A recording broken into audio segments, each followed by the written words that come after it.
This video is about the training plan. So today I'm just going to go through a few of our frequently asked questions. The first one is, what is the purpose of the training plan? So training plan is one of our most important documents here at Shoreline.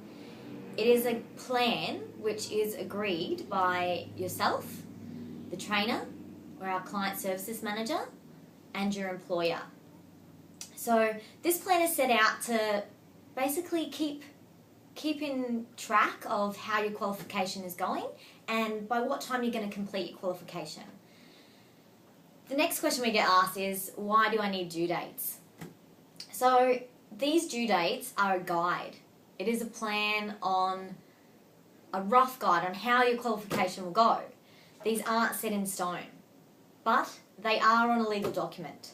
So if your training plan dates do change, if you basically don't finish in time, or if you start earlier, the start date or the end date needs to be amended.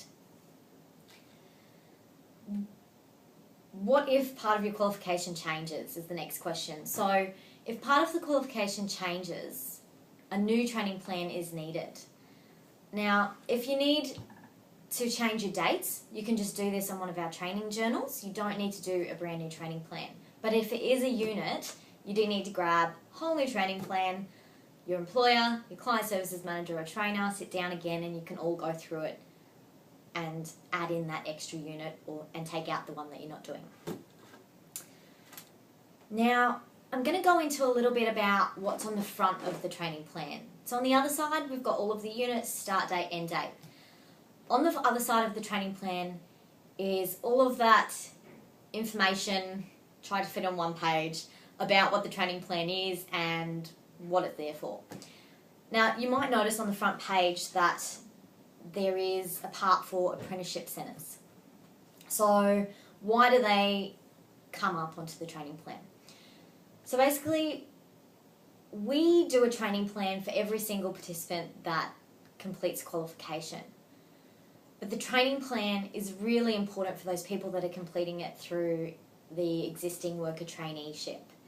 So if you're an apprentice and you're getting funding from the government to do this qualification, you will have an apprenticeship centre.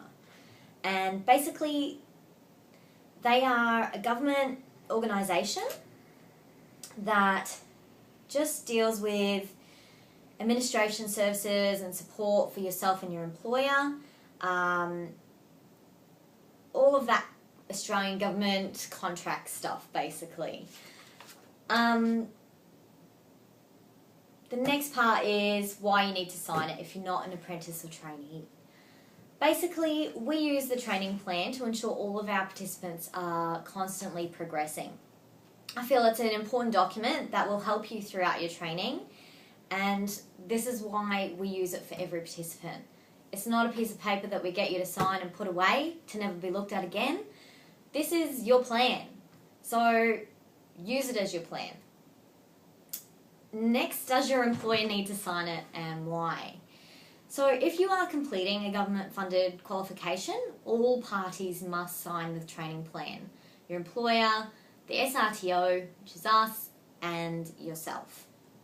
Now, if you have paid for your qualification yourself and your employer is not putting any money into this qualification, your employer probably doesn't need to sign the training plan. They can if they want to. You can have them sign it if you want them to, if you want them to be involved, but it's not a necessity. And the last question is, what should you do with the training plan once it's signed? Once the training plan is signed by all participants, we distribute a copy to yourself, your employer, and the trainer. We think that it's best that you keep this copy. As I said before, it's your plan, so you know that you can keep on track. And it's just good to review it through your training. So basically that is a quick rundown of the training plan. If you have any questions, feel free to ask your trainer or give us a call at the office.